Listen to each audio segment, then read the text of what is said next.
It's week number 15 of the coronavirus hiatus here on Tried and True, the DC United postgame podcast presented by Heineken. And I wish you could have seen Sam's face when I shouted out that it's sad. week 15 of this. Wow, why would you say that? Because every week I've got to add one to the episode count, and I see it. But it's been an interesting week. We're obviously going to talk a lot later in the show about the return of the Premier League, which was glorious. I was so excited for that to be back. But I don't want to bury the lead. There's some interesting stuff happening around both Major League Soccer and DC United specifically. But how are you guys doing? We're getting really close to coming back for the MLS's back tournament. I'm just really excited for that. Because soon it won't be week 15, 16, 17, 18 of the hiatus. It will be, we have actual MLSs back, and I know I've been very critical of the tournament, but at the end of the day, I'm just super excited to watch my MLS teams play again. I will believe it is back when we have a schedule and we know exactly what we're going to be doing for those 3 weeks. Yeah, and we couldn't possibly have a schedule yet because that would be too much to ask. I was definitely frustrated earlier in the week, but not surprised. We talked about it a little bit, the news coming out that ESPN and their negotiations with Fox and with Univision to divvy up games and, you know, figure out what the schedule was going to be, figure out what the cost was going to be, because ESPN is doing all the production, right? And, I mean, obviously it's at Disney's Wide World of Sports, so they've probably not only got the cabling for it, but it's just much easier for them to do it. It sounds like even the ESPN crews will be calling the games remotely, which is frustrating, but you know, I guess it's a sign of the times. We're used to that. It's DC United fans. Right. Sorry, Dave and Devin, we know you want to be on the road. But, yeah, there's a bit of a squabble there, and it's not unlike, you know, when the Premier League just came out with their schedule, just trying to negotiate which network was going to get what game. But if you're one of these networks, like, are you more interested in, like, a consistent time slot, do you think? Like, you want the 10:30 game every night, or do you not care and you just want the best games you can get and you're willing to give up a time slot to get El Tráfico de Orlando or something? That's historically what we've seen is networks want to be a specific time because that's how they lead into programs and they figure all that out, all the commercials and stuff like that.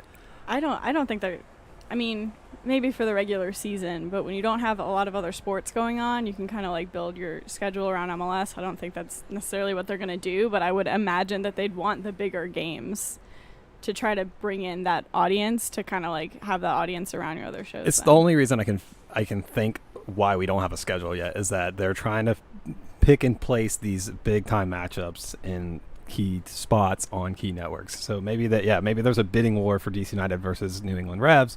Probably that's it. Yeah. I think that's it. That is the one holding everything up. Yeah, you know, it's coming up here in about 10 minutes. We're going to have DC United's Federico Higuaín joining the show, which we're really excited about. Former Columbus Crew player, and there was some news broke just yesterday from our friends at Black and Red United that DC United and the Crew are both interested in Cruz Azul striker Santiago Jimenez, which is pretty exciting. He's a young kid, obviously got a bright future ahead of him. You like hearing DC United making moves for potentially young strikers. Just striker. I mean, we just kind of need depth in that striker position, and, you know, the fact that he's young and potentially has something to prove and, you know, would really give us all for DC United. I think that is super promising. I mean, we'll see how it goes. If there's one thing we learned from the FIFA tournament is that we need more striker options and ways to flesh that out. And really miss Wayne Rooney and also Costa in that game. I probably would have beat Kevin if we had those players. That's what I'm saying. I'm making up all the excuses. Absolutely. And, you know, in a normal world, yesterday would have been our game at Columbus. So it's a timely time to have Federico on. Well, and so, you know, back to Jimenez for a minute. I mean, it's super exciting. 19 years old, and he's in the Mexican international picture for potentially their Olympic roster. That's a pretty big deal, potential signing there. It sounds like the Crew have already made an offer, but we could have a bidding war.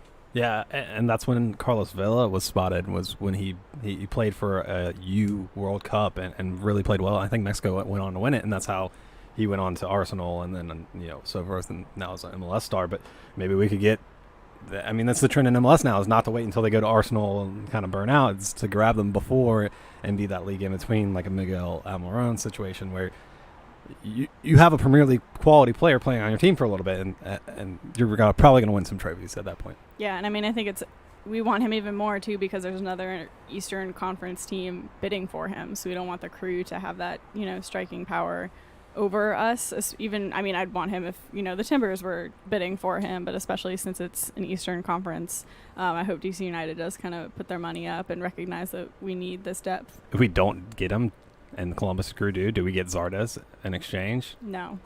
Why would you even suggest that? I don't want that. Why would you put that out there? Somehow Patrick Mullins will find his way back. Never forget the hat-trick Hat-trick, game. hat-trick. Was it 4 goals in that It was game? for that game, yeah. Which is Hat-trick wasn't enough. I chatted with him a little bit after that, not immediately after that game, but later on, and he said that's the first time he'd scored a hat-trick since high school. Wow. So If only he could have spread those goals out a little more that season, we might have gone just a little further. he's just got to come back and do it then.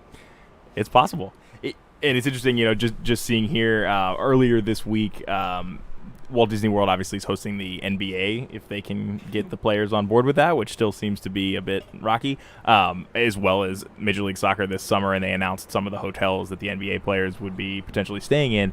It sounds like they're working through what it would take to allow the MLS players to attend some of the NBA games and vice versa, which would make it kind of cool. Obviously, the Wizards are going to be down there, so there could be a chance for them to come see some DC United games and vice versa. And I know that families have been one of the things that have been a bit concerning to some of the MLS players about like being separated from their family for so long.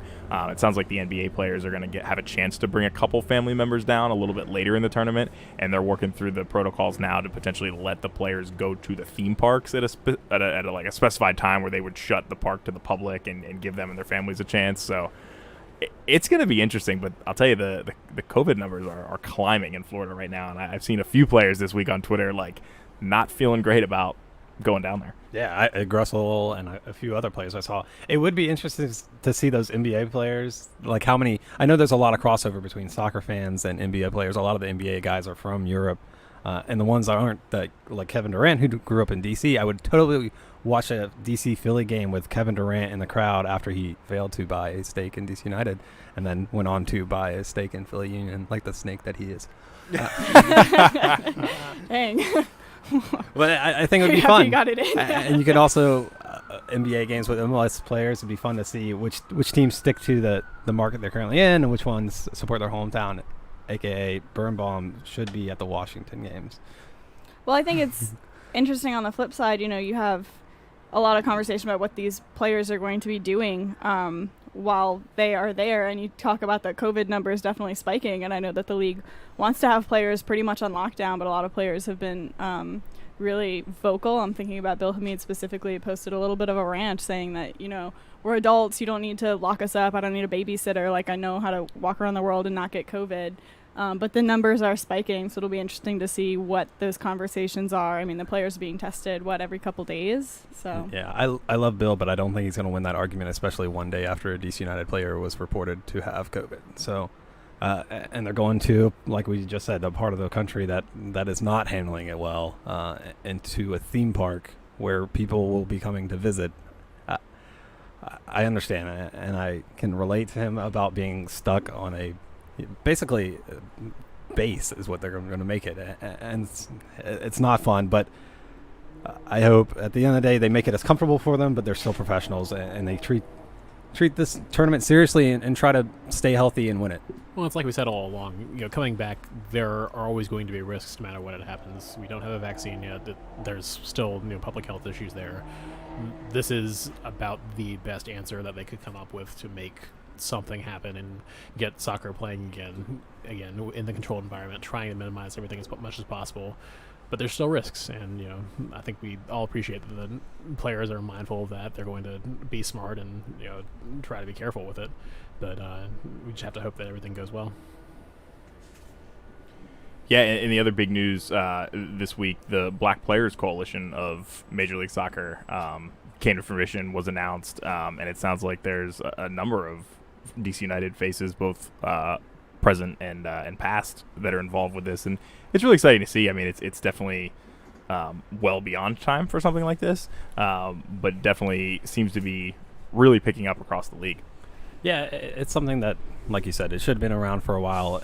You love to see soccer should be the leading sport, and and equality. There's just so many players from all the countries in the world playing. We should be doing better, and there's some problems with MLS. There's some problems with leagues across the world, and hopefully this coalition is able to make some real change. I know that's what the players were putting out this week, is there will be change, and I hope they're right, and I want to support them and make that happen. Yeah, I mean, I think this is super important, and it is super positive in my mind. It's not a moment, it's a movement. It's not something that everyone can just be posting on social media about for a week, and then we're going to go back to normal, quote unquote, COVID normal, non-normal, regular normal, whatever. What is normal anymore? Right. But it is something that hopefully there is going to be a lot of change about. That's something, even when DC United did that I Can't Breathe on the field, that was a really great gesture, but what's going to happen beyond that? And I think this is something that the league is showing, that it's a beyond just putting out statements during the week when everyone's talking about it. Actual change definitely needs to happen, and I think that it's really promising that the league is doing that, and I'll be interested to just see what comes from it, what DC United continues to do to make sure that it's a safe space for everybody, players, fans, the community. They do great work in the community, but you can always improve. So I'm excited to see where it goes. Well, anytime you get a group of players coming together and working for something bigger than themselves, that's part of why we enjoy the game, and we appreciate that there are also people outside of the field as well. That's one of the things we've appreciated out of being able to interview a number of players over the last couple of months, is that they're a lot more than somebody you watch on TV or watch for a couple hours when you go to Audi Field. And to hear the players coming together on a topic like this or anything else, it's exciting. And speaking of interviewing players, we've got former Columbus Crew great but future DC United legend, hopefully. Federico Higuaín is joining the show here in just a few minutes, so we'll send it to break. We'll get him on the horn, and we'll be right back here on Tried and True, the DC United postgame podcast presented by Heineken. Tried and True, the DC United postgame podcast presented by Heineken. We'll be back in less than 2 minutes. Can't listen to us live on YouTube? Find Tried and True, the DC United postgame podcast on Apple Podcasts, Spotify, Google Podcasts, Stitcher, YouTube, or Pocket Casts the morning after the match.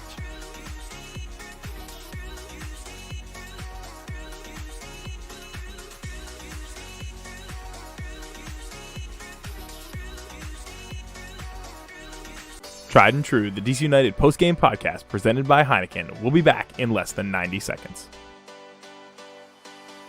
Hey, thanks for listening live. If you want to join the conversation, let us know what you think in real time using the chat on YouTube Live, on Twitter using the hashtag TriedAndTrueDCU, or text us at 202-892-6328.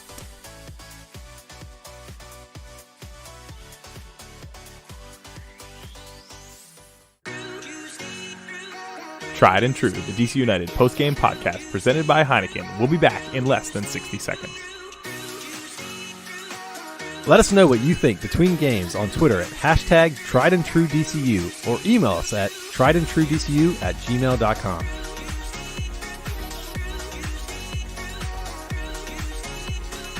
Yes.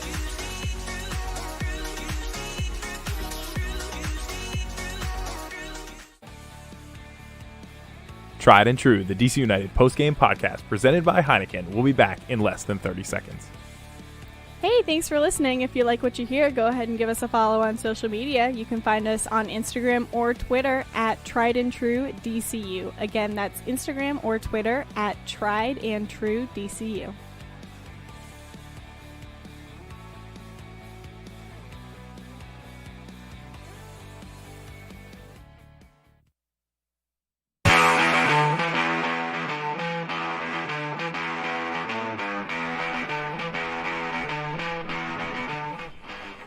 We are back here on Tried and True, the DC United postgame podcast presented by Heineken, and we're live with Federico Higuaín. Welcome to the show. Thanks for joining us. Hi, nice to meet you guys. Yeah, we're so happy to have you on. First of all, happy Father's Day. Thank you very much. Same for you. Thank you. And so how are you and your family doing right now in a little bit of crazy times right now, but about ready to get back to soccer? How are you guys doing? I mean, at this time, I'm here alone in DC, Washington, because I'm a father of 3 kids. They are with my wife in Columbus, where we live, for the last 8-9 years. So in this moment we are separate. So it's not the best situation, but it is what it is, you know. Yeah, that's definitely got to be challenging, but hopefully you're looking forward to seeing the team a little bit more now, and then of course getting to play with them here in just a couple weeks. Yeah, I hope so. I hope so. We are very excited, you know, for this opportunity to play football again. I'm very excited to be around the guys with the staff coach and trying to play football once again. You know, this is my life. This is what I love to do. So I hope I can make it. Yeah, as you mentioned, you were in Columbus for quite a while, and then you moved to DC. Sorry, You were. I didn't hear you. Can you hear me now? Yes. Okay, sorry about that. But you mentioned that you were in Columbus for quite a while, and then you moved to DC, and everything kind of shut down. Did you get to go to the museums or anything like that? I mean, they make a decision, you know. I was ready to do my rehab and come back and try to play football. They make a decision. I make my decision. My decision was to still playing football. I was lucky, you know, like a team like DC United opened the door for me. It was really, really nice. And I really appreciate this opportunity. And I hope to do my best, to play my best football. We certainly know you're a good player. We've seen you suit up for Columbus a lot throughout your career. And in fact, when you came to Columbus Crew in 2012, you were newcomer of the year, right? Yeah, I think so. Yeah. Yeah. How is it that you were so successful when you first came to Columbus, transitioning into Major League Soccer? It was I mean, overall, my entire time here in the United States playing in MLS was really, really good. It was a really nice experience on and off the field. So that's the reason why I want to still playing in this league. I like almost everything, you know. So I'm happy here, and I want to play here as long as possible. And when the moment to finish my career, you know, is getting close, I would like to work for this league. But I hope that time comes later than sooner, you know. We are right there with you and hoping a lot of success on the field. You mentioned that you're taking on a little bit of different role with DC United as a player coach. What does that look like, and how does your role change going into that? I mean, it doesn't change too much because I'm a guy who really likes this game, and I really like to talk about this game, even if the role is assistant coach or not. But from the beginning, my desire was to play football. I'm not thinking about that type of role, you know. I will be. I'm a normal guy, very quiet guy who likes to play football, who likes to talk about football. That's my goal, you know. Be on the field. If I have the chance, be on the field and help my team. Yeah, well, we're definitely excited to see you on the field for DC United. Can you talk about your recovery process and what that was like? Yeah, it was a long recovery. It was not the best moment for me, but I'm very close to feel, you know, like 100%, you know, like fit, and it's gonna be it's all about time, you know, and play as much as I can to get my normal football back again.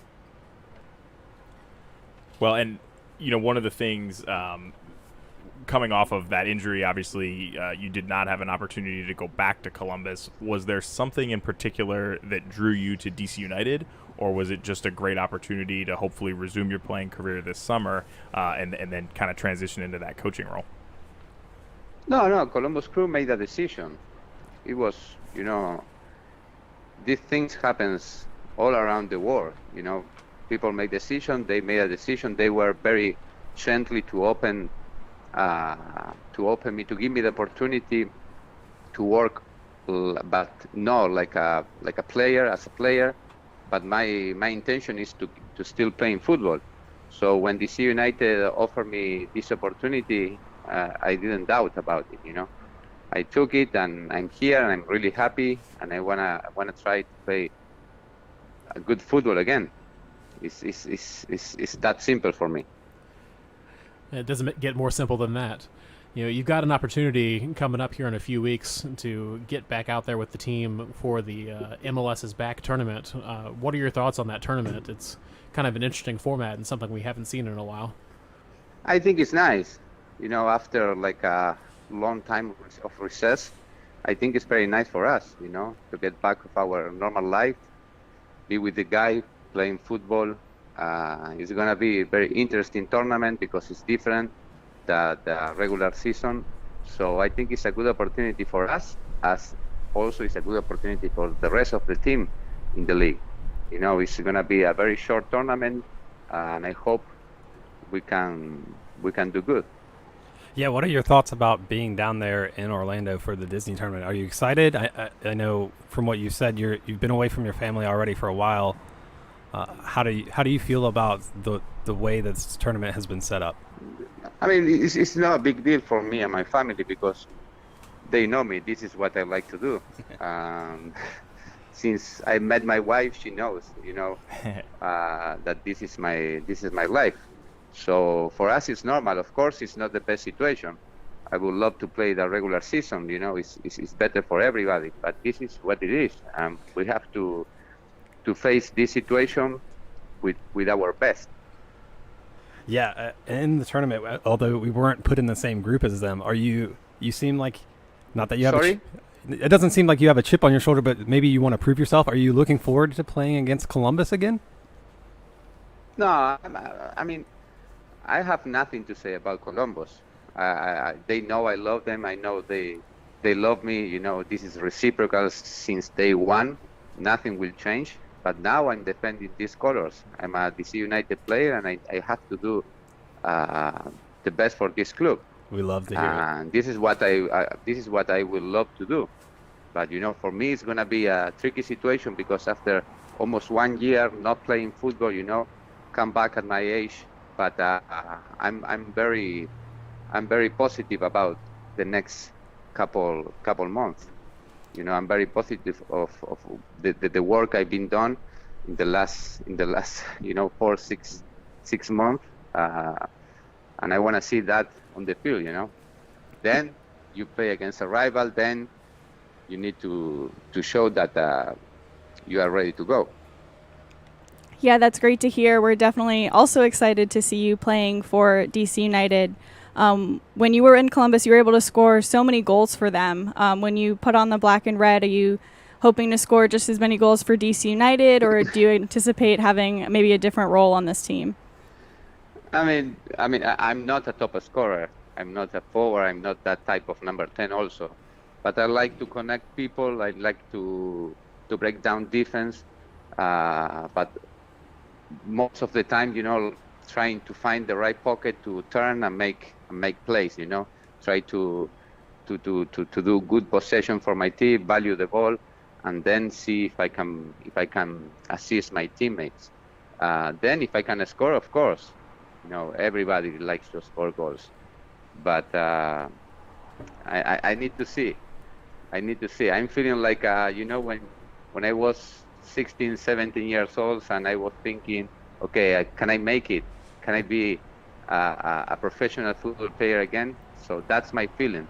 So it's kind of an anxiety, like a nervous, like when I was a kid.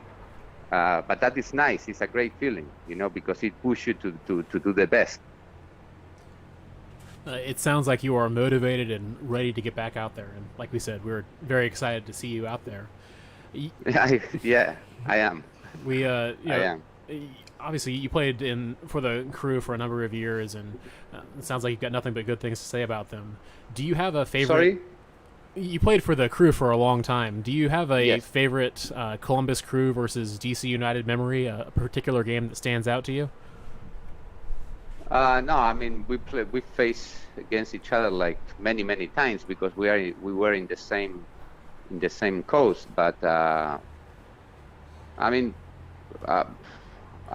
had good memories in Columbus. I would love to have good memories here in DC United playing for this club.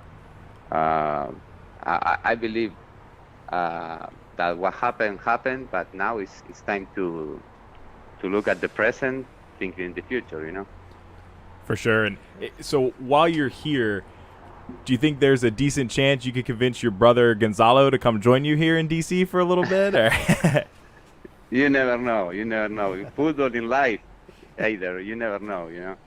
So, but honestly, I would love to play with him, and I know for him could be a good opportunity. But you never know. Nobody knows. I know he's happy in Juventus. He's playing for a great club, one of the most important team in the world. So you know, it's not easy. Yeah, we'd love to see it too, and we can certainly understand if he wants to stay there. All right, Yeah. Federico, every time we have a player on, we ask them to give us a quick maybe argument or advertisement for why we should buy their jersey. So we're going to ask you, why should we buy a DC United Higuaín jersey? Because I'm a normal guy. I'm a normal guy who loves what I do, you know. I like it. Hey, thank you so much for taking the time, especially on Father's Day, to join us here on the show. We've said it a few times, but we can't wait to see you out there in the black and red, hopefully scoring, but like you said, setting up other players and the entire team for success. So thank you so much for joining us. I hope the same. Thank you very much. Take care, guys. Stay safe. That's Federico Higuaín from DC United. We'll be back here in just a few minutes on Tried and True, the DC United postgame podcast presented by Heineken. Can't listen to us live on YouTube? Find Tried and True, the DC United postgame podcast on Apple Podcasts, Spotify, Google Podcasts, Stitcher, YouTube, or Pocket Casts the morning after the match.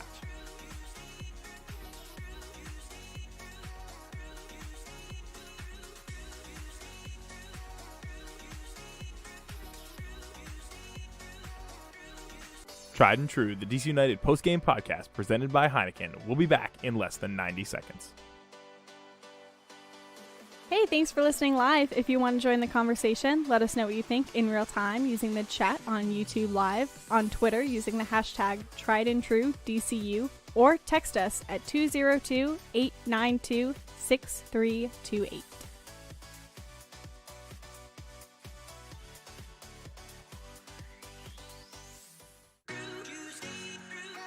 Tried and True, the DC United postgame podcast presented by Heineken. We'll be back in less than 60 seconds. Let us know what you think between games on Twitter at hashtag TriedAndTrueDCU or email us at triedandtruedcu@gmail.com.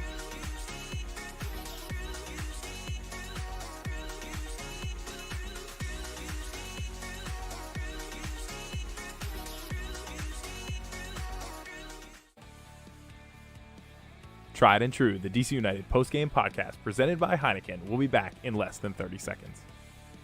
Hey, thanks for listening. If you like what you hear, go ahead and give us a follow on social media. You can find us on Instagram or Twitter at TriedAndTrueDCU. Again, that's Instagram or Twitter at TriedAndTrueDCU.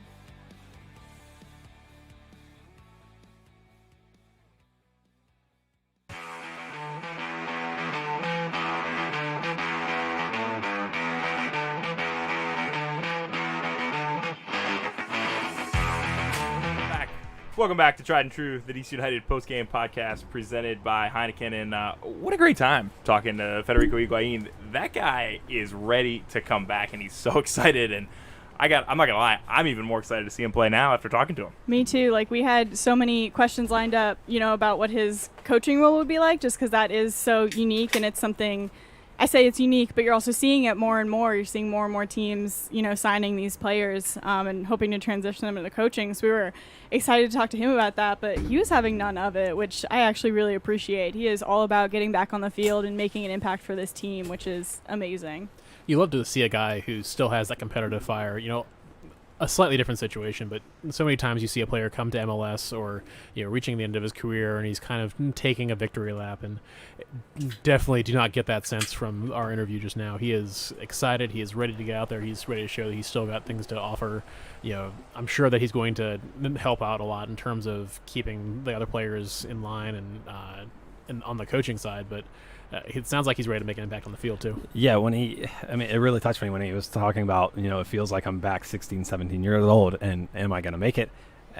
That's the kind of energy you want a guy to have coming into your team, but also the knowledge that he can be one of the best players in this league. So those two together, I mean, might as well start them, right? I'm so pumped for it. Yeah, I mean, and not only that, I mean, there's a lot of leaders on this DC United team. There's no doubt. But, I mean, lost a guy like Wayne Rooney with so much experience, and we've talked to so many of the young guys who we're all really excited about. Bringing in a guy like Higuaín, it's much more than just the attacking presence that hopefully he'll be able to bring back. I mean, obviously, he's interested in being a player again. He is hungry, and it's so exciting. But he's got so much experience too, and I think just being able to talk to some of the young guys and work with them, play with them, coach them up on the field, right? Right. I mean, you don't have to be a coach just on the sidelines. And I think if you get to see a game in this tournament where maybe he's not in the starting lineup, but maybe DC United win their first 2 games in the group or something, and they're already in, and then for that third game, maybe you're bringing in Higuaín, you're starting Yao, right? You're starting Paredes, and what an opportunity for those kids to learn from him. I mean, honestly, his salary is DC United had the slot, so why not? And then this is the year they're bringing in a new number 10 who speaks Spanish. What a great asset to have on your team, an MLS veteran who can play the 10 spot at a league, in all league level, and you just signed him. He's going to be a huge asset to Flores as well, and to Ben, because Flores maybe needs a couple of games to get in the groove, or maybe he's not catching this kind of game plan. Just throw Higuaín in there, and then in practice he can be like, hey, this is what I do here, and this is what succeeds. I'm just really excited about it. Yeah, it's going to be interesting to see what he does on the field. Obviously we all watched him play for Columbus, but reading up about him right before this interview, a lot of what was talked about were like the goals and that presence and the assists that he was able to offer for Columbus. But then speaking to him, he's like, that's not even my role. So if we can have someone who's scoring on the goals and doesn't even acknowledge that he's scoring all the goals, he wasn't ever their leading goal scorer. I think one year he actually was, but he was always pretty consistently on their tally sheet, so I'm excited for that. And he is that player that connects passes, and the strikers he was connecting passes to were Patrick Mullins and Jossie Zardes and Ola Kamara. So a great addition to the team, I think. Yeah, and I think getting a guy like Higuaín out there as, perhaps he's a depth piece, but frankly, his attitude coming in doesn't sound like he's going to be satisfied with just being a guy coming off the bench. He's going to be pushing to get minutes out there, and we know that going into this back half of the season, whenever we do get schedules out, it's going to be compressed, and there's going to be a lot of fixtures that we're trying to fill. So there's going to be plenty of playing time and plenty of opportunity for him to demonstrate that he's still got it. Yeah. Well, and there's nothing you like more than a team with a little bit of depth, and the guy who's maybe not cutting the starting 11 as hungry as they can be. I mean, that just makes everybody better. But did you guys catch it when I asked about his brother coming over? I didn't hear him say no. He did not say no. John, how many times in his career do you think people have asked him about him? There was a rumor fairly recently. I don't remember exactly what the source is. Yeah, but it sounded like it was like a potentially a real possibility. Maybe next year, maybe the year after. But I'll take it. Not a no is better than a no, so I will also take it. Go from playing next to Ronaldo to next to Griffin Yao. I like it. Hey, you know what? Griffin will serve him up all day. So speaking of overseas, we do need to talk a bit, or as long as you guys want, about the return of English football this weekend. And you guys know I was just grinning ear to ear. Yeah, I'll turn that around. I wish everyone could have seen John's eyes just now light up. Leicester didn't even win their game, and his eyes just lit up. So I really dropped some points yesterday, but it's just so exciting to have it back. And I mean, it came back in the most British way imaginable with the first game on Wednesday. A goal clearly in the back of the net. Goal line technology was still on break. Assistant referee looking right at it decided not to make a call. Nobody went to VAR, and Sheffield United dropped 2 points in a game where they clearly should have won. And it was just classic to see all the banter back. I mean, it's almost like it never left on Twitter, right? It's just everybody's right back in their element. And in a situation like that, you do have to wonder if maybe the ARs are sitting back a little bit thinking, hey, It's going to get caught by the VAR. It's going to get caught by the Hawkeye. I know what I think I saw, but the computers got it right. Yeah. And Black, you're doing Sam's rant for her. I was going to say, should we put 30 seconds on the clock and just let Sam tell us how she feels? Go ahead and at me, Sammy Kaz. I've been saying this from the beginning. This is point B. Why I hate VAR is because you are allowing the referees and the assistant referees to sit back and just think technology is going to do their job for them, because it is the assistant referee's job to see that went in the net, because you did not need goal line technology to see that fully went in the net. The keeper's full arm was over the line. You could see it from a mile away, but everyone just sat back and assumed the technology was going to take care of it, and now those are 3 major points that were lost that could really come into play at the end of the season. Well, it first should be noted that Sam has no interest in this game at all. She doesn't care who got what points at all. She doesn't even have a team in the Premier League. She's this upset. But also, she's right that the referee, Michael Owen, was pointing to his watch repeatedly, like, hey, I'm not getting a call, I'm not getting a call. That's evidence that they didn't check it because they thought that technology was there. They were too afraid to make a call. Like, you don't need to rely on the technology in the same way I think that, like, football relies on the technology in those replays. Like, that was never supposed to be what VAR was in soccer, but, like, that's so quickly what it became. Well, I think what's frustrating to me on this is, like, goal line technology was something that, England implemented well before they had VAR, and truly this was the first time, I think, in 9,000 instances or something, the company said that they had an issue where a number of the cameras were obstructed. Not foolproof, obviously. I think where I was most frustrated, though, is, Sam, you have a great point of, like, yes, it's the assistant referee's job. Had they not seen it, perhaps they were a bit obstructed by one of the players as well. I'll concede that point. But you also still have VAR in this situation as your safety valve, where, like, here in Major League Soccer and other leagues, like, they could have invoked that, and it seems to me like, and I don't know if the rules don't permit it because goal line technology is there, but it seemed to me like, okay, goal line technology is not working. The assistant referee didn't see it.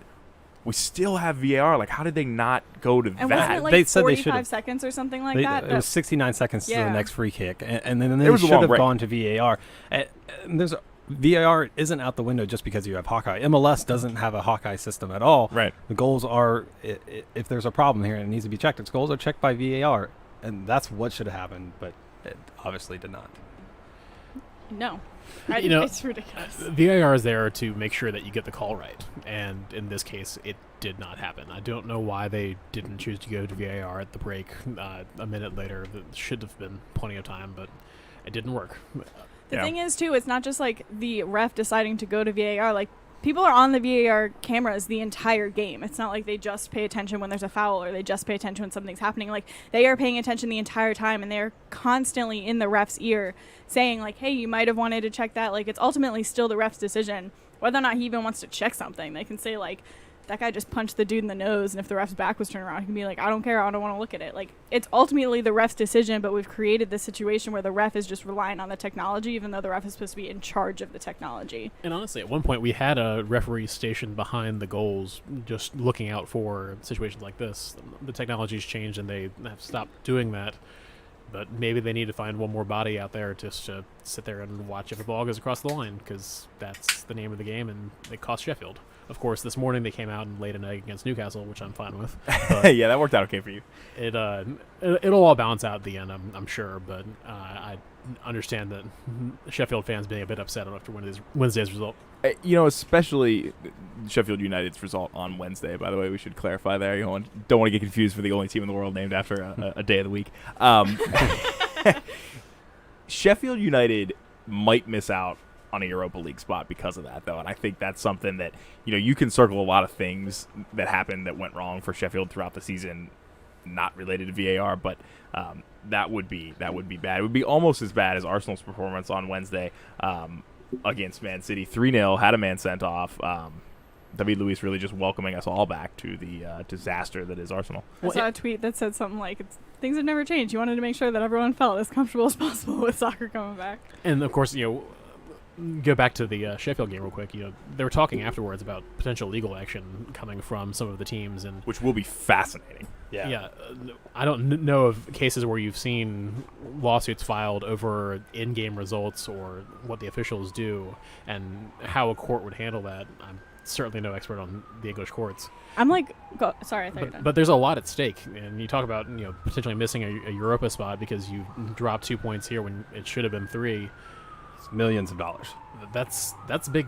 That's big time, and Well- you don't want the courts necessarily getting involved to a huge degree, but it's an issue. I mean, I'm almost afraid what would happen if the courts did get involved, right? And if The they, precedent set there is yeah, crazy. if they end up finding, favorably for Sheffield, like that's, I mean, any team then ever can go and argue that. Like, I mean, think about in America, like every Super Bowl, there'll be some type of lawsuit over some crazy call that, quote unquote, potentially could have turned the game. Like, that's almost terrifying to think about. Yeah, imagine a cup final where you have a similar result happen and it doesn't go that team's way. They go back, they take it to court.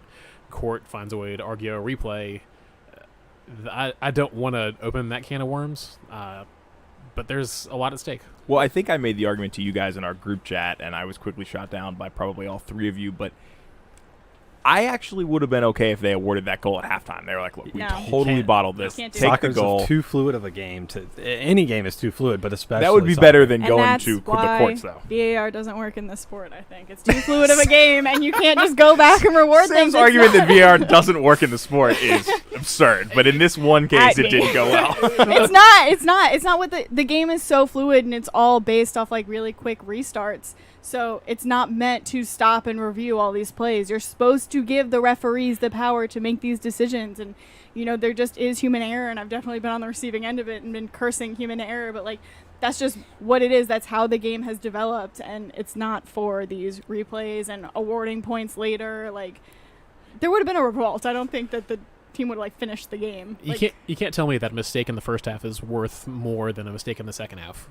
Like if can you imagine if at the end of a game you came back and said, oh, by the way, in the 63rd minute this should have been a goal, so instead of being a 1-1 draw that y'all fought out, it's going to be 2-1 in the books. Yeah, or like this should have been a PK and we didn't call it, and we'll assume that this person would have taken it and scored because that's their stats this year. Like that opens up an even worse can Yeah. of worms, I think. Perhaps my bias is showing, and I just went ahead and safely assumed that Villa weren't going to score on that restart. So, but when we talk about the European spot and we talk about the courts, Manchester City obviously is currently up against a 2-year ban, although they're going to have their case sorted in the Court for Arbitration of Sport here in July. But as you look at the table right now, Sheffield United, with City currently not eligible, are still in a Europa League spot by 2 points. They're 2 points ahead of Tottenham. But if Manchester City has their ban overturned, all of a sudden Sheffield United are out in the cold right now if the season were to end today. So it does mean a lot, and it's going to be fascinating to see how it plays out. The other thing we thought for sure would be sorted this weekend and still hasn't, Liverpool drew Everton today. So there was a pretty good chance had Liverpool won today and Manchester City lost tomorrow. Big question mark there to Burnley, but yeah. Everyone's been hyping it up. It was possible, so we're going to have to wait just a little bit longer for the Reds to clinch, which I'm personally fine with waiting as long as that takes. But looking ahead this week, guys, there's Premier League games every day except for Friday, really all the way through the following Friday. Right. So it's just back-to-back coming fast. I love the schedule, and I think they're doing it right. I kind of am a little bit jealous that the MLS is not following us somewhat. I made the arguments here on previous shows, but I think it's interesting to look at these games that the EPL has played and try to get a glimpse of what we might see in the MLS's back tournament. I think I heard a stat today in one of the games that of the 23 goals scored, it was during the Chelsea game, at halftime, they said of the 23 goals scored in this first EPL week, 18 were in the second half, which is just bonkers. It might be because of all these water breaks the coaches are getting to make tactical stuff, but I think a lot of teams are rusty. A lot of teams are playing off the fact that other teams are rusty and keeping key players. I mean, you guys have talked about Leicester and Newcastle, but Wolves waited until halftime to put on 2 of their best attacking players. So maybe there's a bit of strategy here for MLS teams when you come back. Like, maybe have people ready to go on the bench and bring them on in the 70th, 80th minute because teams are going to be tired and not ready to compete like that. And you've got a different setup, too, with allowing the 5 substitutions over the course of 3 windows, but you still saw it happen. I think it was the Manchester City game or I may be mistaking that there, but where you had a guy sent off early and come late on had an injury into a defender, you had to find a way through. So even 5 subs wasn't enough to overcome the fact that players still get hurt and you still got limited opportunity to make those fixes. Yeah, that was the Man City game. I remember because the Arsenal were playing a man down, and then City ended up having to play a man down due to injury. Yeah, I just hope these players are given enough time to get ready and get up. Otherwise, that big key matchup that they forged in the draw, Miami versus Orlando, might be a dud. And I'd like to see moving forward, I think one of the things we've most appreciated about the way they've scheduled these games, not only having games every day, but having them in separate windows. So you could sit down and conceivably watch every game if you want to. I'd be fascinated to see what the ratings come back as far as how many people have sat down and done just that, and whether it's something that they consider moving forward. I know there's a lot of momentum for keeping the games at the traditional time slots, but if you can get viewers in there, there's a lot of money to be had. I don't think there's any reason to keep traditional time slots. I mean, besides prime time where, like everyone is normally done eating dinner and like sitting down in front of the television, I play games all the time, 24/7. Yeah, I mean, that's something that I tried to dissect a little bit, the last time I was in England, of like, why is this a thing, in the 21st century of why does this window exist? Why do they make it so difficult to watch the games? And I came to the personal conclusion, and I could be totally wrong, but I think it actually has a lot to do with the lower league teams and saying like, hey, if you want to watch football today at 3 p.m., like you've got to go to your local club's team. Like you can't stay at home and watch, the best couple teams in the country play. And I think that's perhaps going to be even more important as we move forward and fans start to be allowed back in the stands, because those lower league teams are going through hell right now with not having fans in the stands. They're losing money left and right. And so I do wonder, I mean, from where we sit with a massive ocean between us and England, I mean, we're fortunate we can watch all the games anyway. But I think over there might be, a lot of noise from the big clubs to televise those games, but also the small clubs are going to say, guys, I need fans in my stands today to survive, and I think that might be what it comes down to. And by all means, put those games on TV too. We'll watch those too. You're right. We'll watch all the soccer. There's no limit on feeds. Sam, we got to bring it up. Unfortunately, you're the only club to fall this weekend, but Leeds still looking pretty strong for promotion. What are your thoughts right now? We're absolutely still looking strong. Look, it was 2 really unfortunate defensive errors, but don't even. How are you Joshua, guys looking away. last year? Go away. Shut up. Not even as well as we're looking today. But Sam wasn't aware of Leeds last year this time. Listen, I picked a team I went all in. The jersey's pretty awesome, by the way. Thank you. It is pretty awesome. Anyway, the way that Leeds play, like their style of play, it's very fast and it's very accurate. So, like, having a very long break in between, like, it hurt their style of play. And you could see those moments of brilliance, but you could also see where they're a little rusty. And I think we saw that. We've seen that across every single team to have started playing soccer. Yeah, teams are very rusty. Oh, so yeah. I'm not stressing out. Like, it was sad to wake up at 7 a.m. and watch this game in bed, and, it didn't end up being a victory. But I'm not panicking yet. We still West Brom dropped points, too. We still have a very healthy distance between 1 and 2, who are tied on points. It's and you got just goal Fulham this week, though. differential. That's a big game. Yeah, I mean, yeah, but, there's still a very healthy distance between 3rd, which is the first playoff spot. So I think I'm not Brentford stressing is out the yet. team to watch in the championship from where I sit. They looked real good against Fulham this week. No, man. Leeds always the team to watch.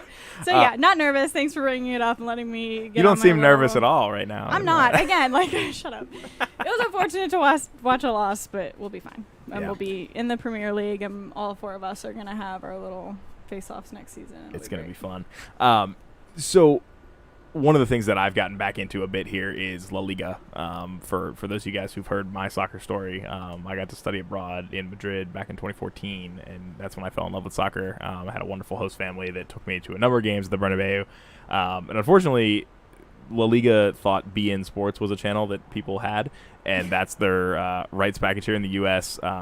I did find out that I have access to it now, which is cool. So it's been great to watch Real Madrid. It's been terrible to watch La Liga's digital fans in the stands that have been just awful. But La Liga is heating up right now. What was it, Saturday or Friday maybe? Barcelona drew to Sevilla, which opened the door, and Real Madrid had a big win today to go top of the table. So they're tied on points. One of the things that I had to actually look up, though, Barcelona's got a better goal differential, but they don't go to goal differential first overall in La Liga. They go to head-to-head, and the two teams drew, and then Real Madrid won 2-0. So Real Madrid actually has the tiebreaker over Barcelona on head-to-head record. But there's a good amount of time left. I think that we'll see several changes in the top two spots before the season's out. In a league where you play everybody, that makes sense. If you Yeah. have to, if you have to Couldn't do it in MLS. if you have to find a way to find the difference between two teams, and they've played everybody else, their schedules are identical, why not measure it based on how they played each other?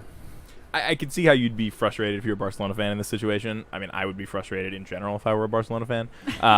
But they've got more wins. They've got a better goal differential, but they couldn't get it done at the Bernabeu, which was one of the last games right before the pandemic hit. And that's why Los Blancos are on top. That's so interesting because if you won that head-to-head, like, there's just less pressure on you. I feel like with goal differential, you never know what the other team, you know, they could ball out in their last game and the pressure's on you. But if it's head-to-head and you know you won that head-to-head, that is so interesting. Yeah, I won't lie to you. I truly had to Google it because I was like looking at these standings.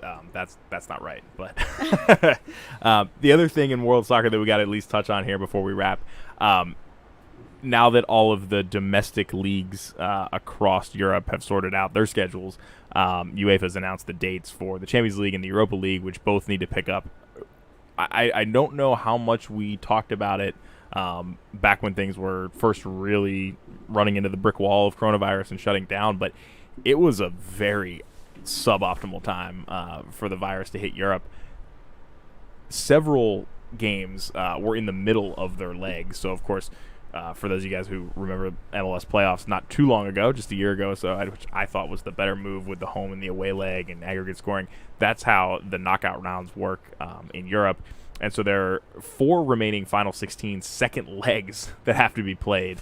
A number of those were played without fans in the first leg, but then they're going to try to pick those up August 7th and 8th, and then all the Champions League teams are going to go to Lisbon, Portugal for a little mini tournament over like 9 days to kind of wrap everything up, which is super exciting. And then something very similar is going to happen in the Europa League in Germany. They've got a number of other round of 16 games that never even started, so they're going to do those as a one-off.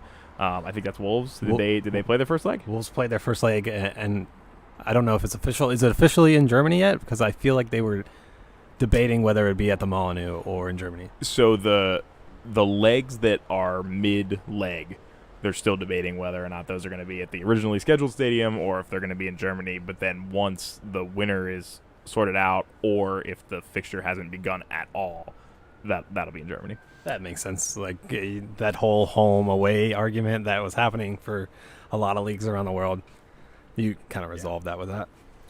Yeah, but it makes for what's going to be a really exciting August. A lot of the leagues are wrapping in at the end of July. We'll have promotion playoffs for League One in just a couple weeks. I think League Two is actually happening right now. I watched one of those games the other day. The championship should be in August as well.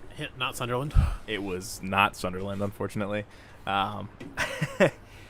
But once that's done, we'll see, what the new season's restarting. It seems like there's going to be a bit of a splinter. I don't know if France is going to start at the normal time because they cut the rest of their season short. It sounds like Scotland is going to start in August, kind of in earnest. So there will be some small leagues kind of starting at the normal time. We assume some of the bigger leagues that are finishing out now might not start until September. But when you piece it all together, I think we're going to have soccer like forever now, which is a good spot to be in.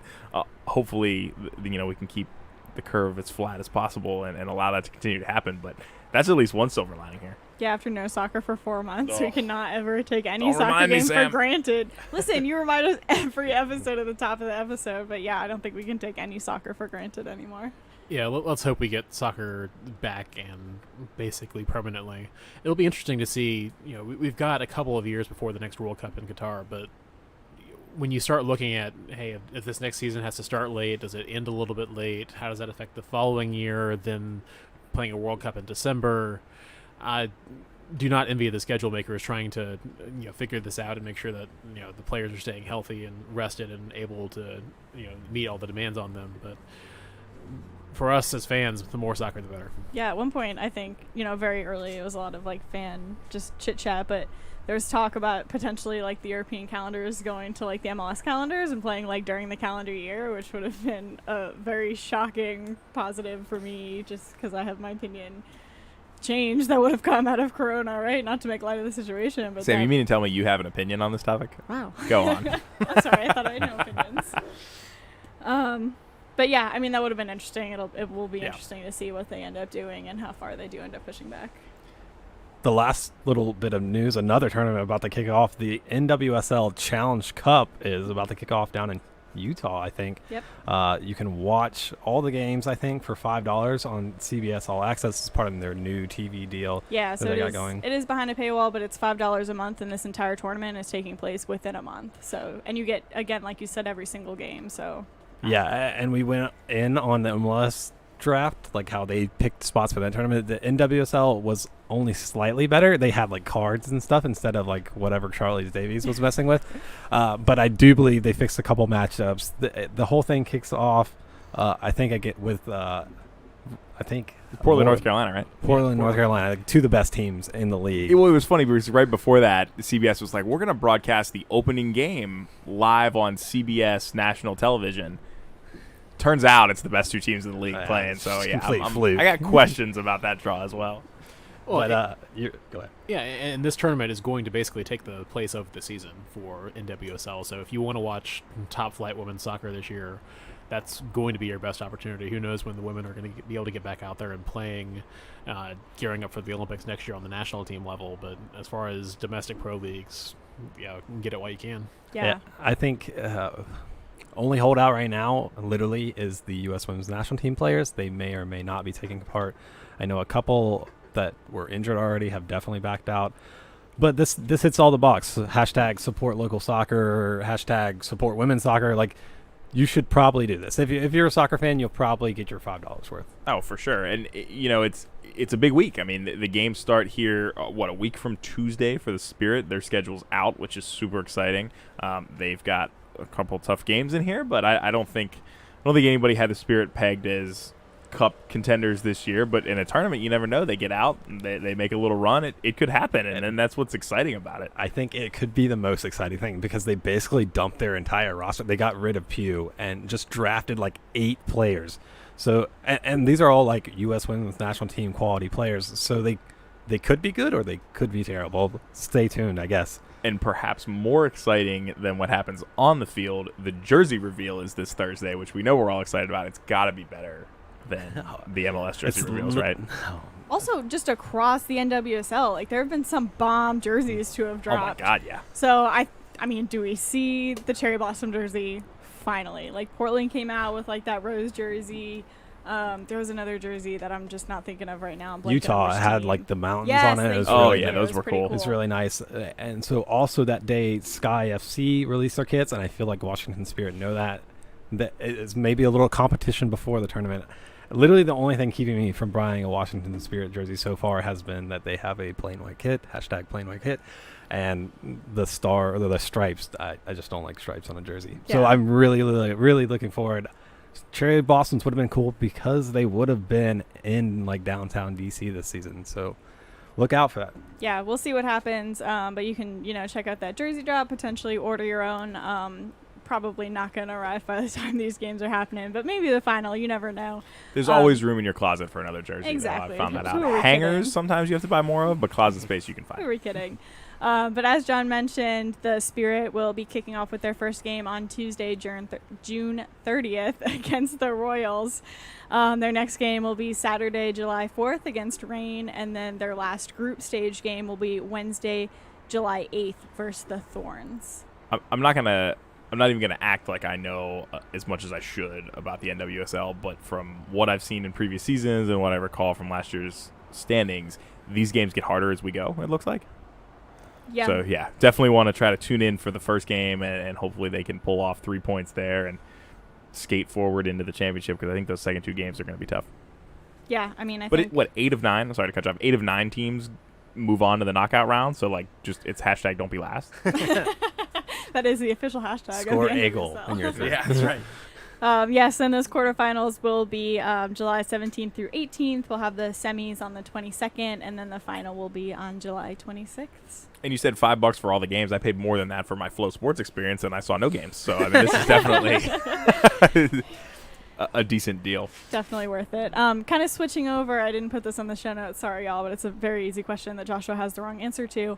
We saw in the EPL, some of the teams had little cutouts of their fans. I believe it was like 10 pounds. You could purchase a cutout and send in a picture, and you could be in the stands. They all stole that idea from Borussia Mönchengladbach, who I liked until they sent me a child small jersey, but whatever. Yeah, you check can out- find that on Twitter. Actually, we might retweet that from the show Definitely account. retweet that one. Now that it was brought up, it's about the show. I feel like they just need to send me one that's like a proper size, and I'd happily wear it. It's a cool jersey. Should get John a jersey. But so I'm curious, and we'll definitely put this on a Twitter poll throughout the week. But would you buy a little cutout to be put in Audi Field or at a DC United game if we're continuing to play No, in in neutral Orlando. locations? In Orlando is the Either or. is the Twitter poll. Is it a different answer though? Do they have Mickey ears on them if they're in Orlando? Do I get No, just take your picture with the Mickey ears on them, and you're already set.